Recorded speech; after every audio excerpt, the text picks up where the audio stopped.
Okey, sekarang kita nak basuh kaki. Tak boleh lah nak angkat kaki tinggi ni ha. Angkat kaki jatuh ni. Okey.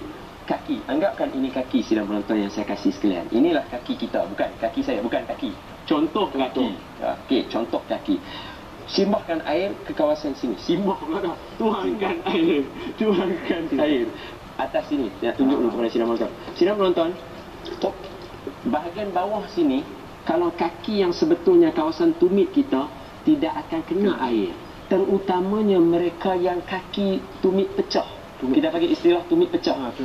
Tumit pecah itu menjadi satu kawasan yang memang kena air. Jadi bagi mereka tuan, bagi mereka yang tuan tak macam ni, saya akan gerakkan kaki. Bagi mereka yang buat begini saja kaki-kaki dia tak boleh sidang penonton yang saya kasih sekalian.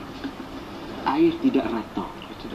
Sebaliknya kita kena pegang kaki kita, basuhkan kaki kita, lalukan bawah tumit kaki kita tu, basuhkan dia dan dinasihatkan berdasarkan sunnah Nabi SAW, gunakan jari ni. Jari apa? Jari kelingking, pandai. Buat macam mana? Lalukan di celah-celah jari kita, sama ada daripada atas ataupun kalau lagi bagus daripada bawah. Begini yang termaktub di dalam kitab Matla'ul Badrain. Dia main ke bawah macam ni.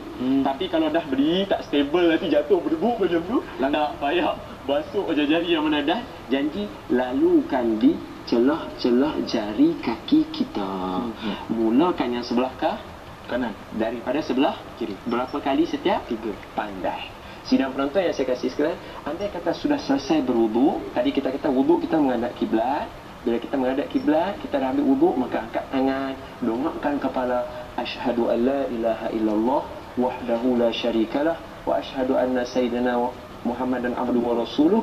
Allahumma ja'alni minat tawabin wa ja'alni minal mutatahhirin wa ja'alni min ibadika salihin. Amin.